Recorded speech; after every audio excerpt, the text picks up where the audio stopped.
Tung tung tung tung. Perhatian, Bobby Chris Ngobrol segera dimulai. Siapkan diri kamu untuk menerima informasi edukatif yang asik dari Bobby dan Chris. Cari posisi dan kondisi yang senyaman mungkin untuk mendengarkan episode kali ini. Selamat mendengarkan. Dung dung dung dung.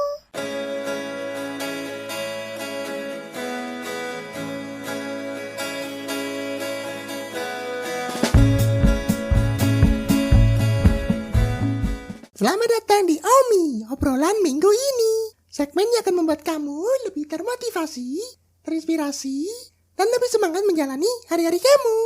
Semoga kamu selalu sehat dan tetap semangat ya. Oh ya, bagi sobat poci yang belum tahu, mulai episode ini, segmen Omi khusus akan membahas soal topik-topik yang berkaitan dengan orang lain, atau istilahnya sosial. Nah, kali ini kita mau bahas tentang karisma. Bobby tahu apa itu karisma? Ya tau lah, itu kan Nela Karisma kan nyanyi dangdutan. Aduh, yakin salah lagi. Oh bukan. Bukan, karisma itu bukan soal itu. Nah terus apa karisma itu, Chris?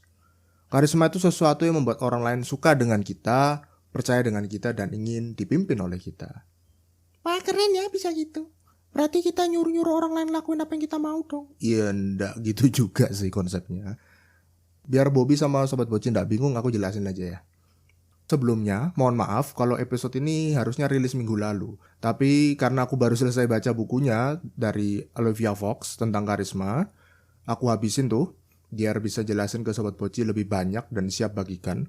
Kapan lalu juga sempat sakit, jadi harus off dulu. Suaranya harus dijaga supaya bagus gitu. Banyak orang salah paham dengan karisma. Bukan yang tadi Nela Karisma itu ya yang Bobby sebut ya. Oh ya, aku disalahin terus. Ndak siapa yang nyalain terus. Oh ya, udah lanjut.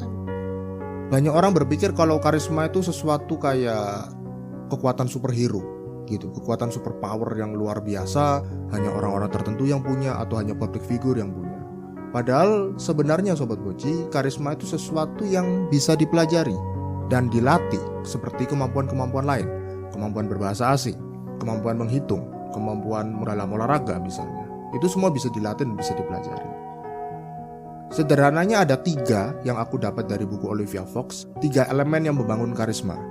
Pertama adalah presence atau kehadiran kita saat ini, power atau kekuatan, menunjukkan kekuatan kita, menunjukkan bahwa kita otoritas, dan warmth atau kehangatan, menunjukkan bahwa kita itu welcome sama semua orang.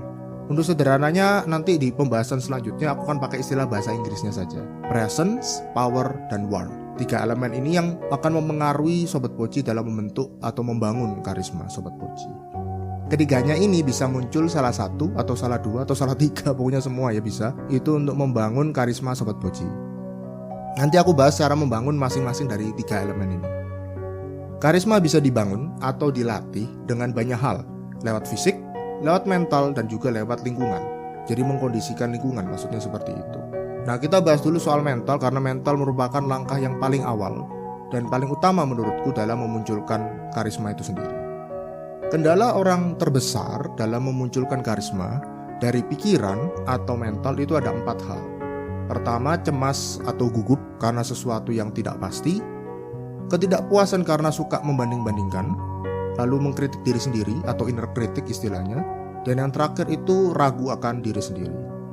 Manusia cenderung tidak bisa mengatasi sesuatu yang tidak pasti. Kalau bahasa sekarang itu digantungin gitu ya. Misalnya Sobat Boci bayangin aja nembak cewek terus nggak ada jawaban pasti dari dia dalam beberapa waktu. Pasti bingung kan digantungin. Ini iya apa enggak nih, ini diterima atau enggak nih. Nah, itu merupakan contoh dari masalah utama tentang elemen karisma, yaitu presence. Saat Sobat Boci gugup, tentu saja berdampak akan lebih tidak percaya diri dan tidak fokus dengan kondisi sekitar. Sesuatu yang tidak pasti itu akan membuat kita tidak percaya diri, tidak fokus dengan yang lain karena kepikiran itu terus.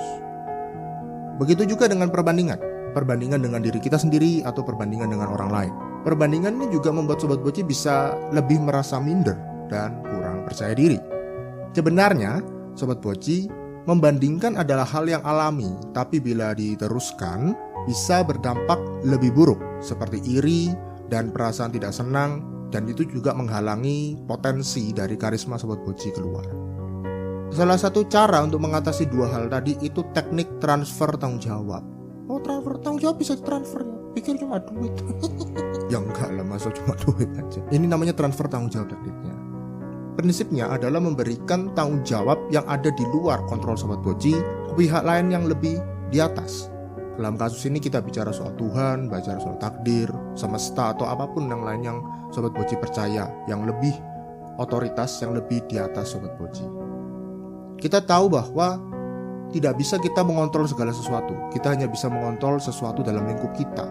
Lingkup yang tidak bisa kita kontrol, misalnya seperti bencana, cuaca, dan lain sebagainya, itu perlu kita serahkan ke pihak yang lebih di atas supaya beban itu hilang. Jadi triknya adalah memberikan tanggung jawab kepada pihak tersebut, Tuhan, takdir, semesta, atau apapun itu yang Sobat Boci percaya, dan menyerahkan kepada pihak tersebut beban pikiran Sobat Boci yang menunjukkan ketidakpastian atau perbandingan. Tutup mata, lalu ambil nafas beberapa dan bayangkan beban di kepala dan di pundak Sobat Boci berpindah ke pihak tersebut. Sobat Boci nanti bisa rasakan bedanya. Coba aja, tutup mata, ambil nafas beberapa, rasakan beban di kepala dan pundak Sobat Boci itu terlepas. Apa ini kok kayak jadi sesi meditasi? Namanya juga ngomong soal pikiran, Bobi. Ya pasti hubungannya mengontrol dengan mental kita. Oke, Bobi aja lanjutin deh habis ini. Masih ada 2 lagi kan? Oh iya, Bobby lanjut ya. Berikutnya itu soal kritik terhadap diri sendiri dan perasaan minder atau tidak pede. Mengkritik diri sendiri ya memang baik ya, karena kalau kita tidak mengkritik kita jadi merasa bodoh amat gitu, jadi nggak peduli. Tapi kalau dibiarkan terlalu lama ya menghalangi karisma lagi juga. Nah, ada 3 cara yang dikerjakan untuk mengatasi inner kritik dan rasa tidak pede.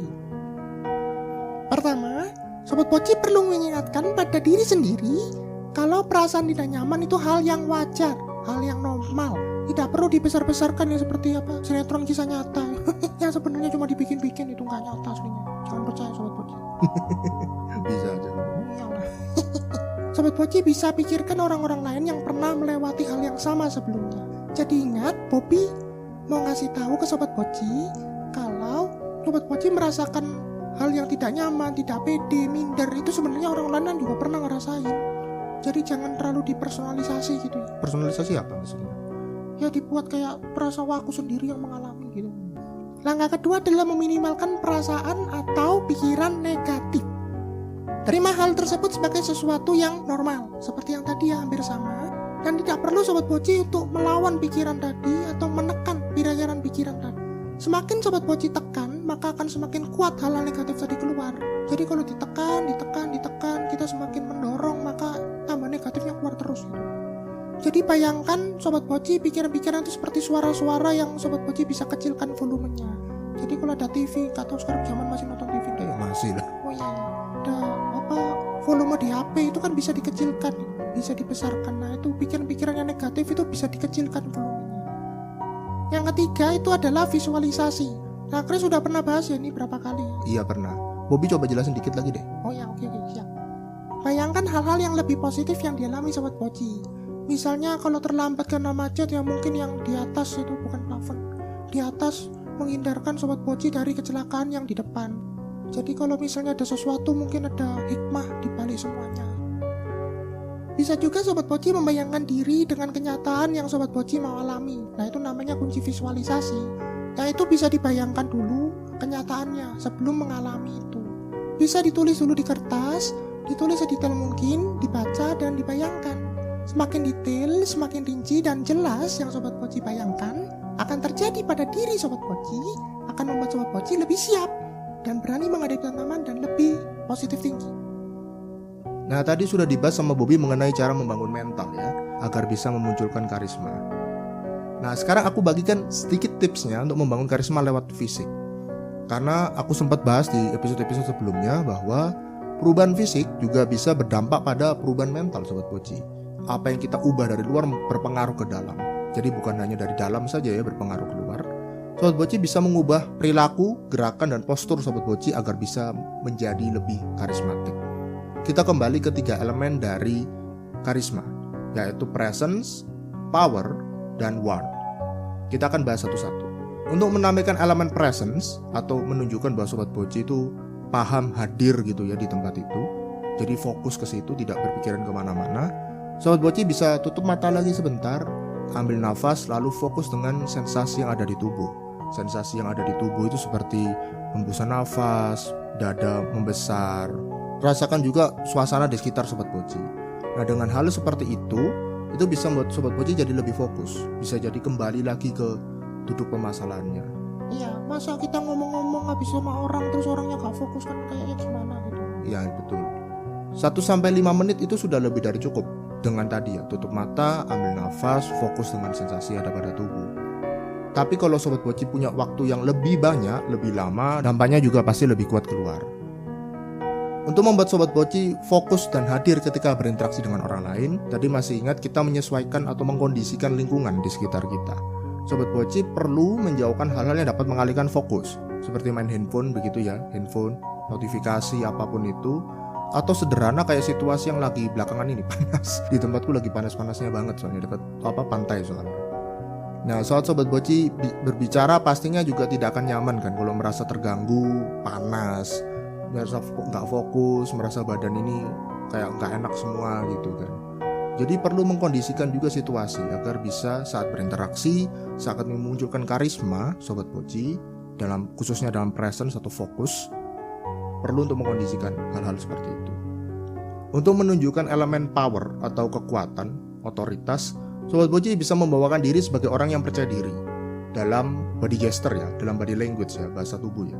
Posturnya ditegakkan, dadanya dibusungkan, tidak terlalu sering mengangguk kalau mengiyakan jawaban orang, bicara lebih pelan, dan berhenti setiap selesai bicara kurang lebih 2 detik. Jadi setelah ngomong seperti ini, nah ada jedanya. Mungkin kerasanya lama banget ya, gitu 2 detik. Iya, masa kita ngomong langsung didiemin gitu kan, kayak gimana? Tapi yang aku baca dari bukunya memang seperti itu. Jadi kalau diem aja kurang lebih 2 detik, itu kita merasa bahwa aura karismanya keluar dari situ. Oh gitu. Mungkin beberapa masih belum terbiasa dengan itu, tapi coba saja dulu. Nanti aku percaya Sobat Boci akan dilihat berbeda sama orang lain. Nah, elemen terakhir adalah warm atau menunjukkan kehangatan. Salah satu triknya adalah dengan belajar berempati dengan orang lain. Ini sudah aku bahas di episode 86. Sobat Boci bisa dengerin episode ini ya, bagi yang kelewatan, tentang empati seperti apa, bagaimana cara praktek empati. Hal-hal yang lain yang bisa dilakukan adalah belajar bersyukur, mengapresiasi yang ada di sekitar kita. Kenapa warm ini mulai dari diri sendiri dulu? Karena saat kita mulai self-compassion dengan diri kita sendiri, saat kita mulai sayang akan diri kita sendiri, saat kita mulai peduli akan kesehatan fisik, mental, dan lain-lain dalam diri kita sendiri, maka itu akan terpancar nanti kehangatan itu ke orang-orang di sekitar Sobat Boci. Chris, kayaknya nggak cukup ini 1 episode, waktunya sudah mau habis bahas karisma. Ada nggak sih part 2-nya? Oh iya, tentu ada dong. Episodenya kan aku rilis setelah episode ini ya. Oh iya. Seneng. Iya, aku seneng, gak digantungin. Enggak loh, masuk gantungin terus lah. Jadi rubrik puisi ini kita off dulu sementara untuk mengisi dari Omi ini. Nanti berikutnya tentang mentok itu juga akan diganti tentang karisma part 2. Oh ya, spill sedikit loh. Chris itu mau bahas apa di part 2? Ada 2 hal utamanya tentang 4 tipe atau jenis karisma. Oh, jadi karisma itu gak cuma 1 aja? Ya bukan maksudnya adalah karisma. Aku gak bilang adalah karisma. Iya enggak. Maksudnya itu ada banyak jenisnya, tipe-tipenya gitu. Iya betul, ada banyak tipe-tipenya. Dan juga yang penting adalah konsekuensi dan resiko dari memiliki karisma. Oh, memang karisma ada resiko, bukannya karisma itu sesuatu yang bagus itu. Masa ada resikonya, ada efek samping? Ya pasti ada dong. Pasti semua ada plus minusnya juga gitu. 2 sisi koin yang berbeda. Nah pasti Sobat Boci dan Bobby juga penasaran kan? Ditunggu ya pembahasannya di episode selanjutnya. Bobby akhiri episode ini dengan quote of the day dari Ralph Archbold. Charisma is the transference of enthusiasm. Karisma adalah proses mentransfer antusiasme kepada orang lain. Share episode ini ke teman-teman Sobat Boci ya. Boleh juga komen dan review Bocin di platform-platform audio. Sobat Boci bisa ngobrol ke Bobby dan Chris lewat pesan suara loh.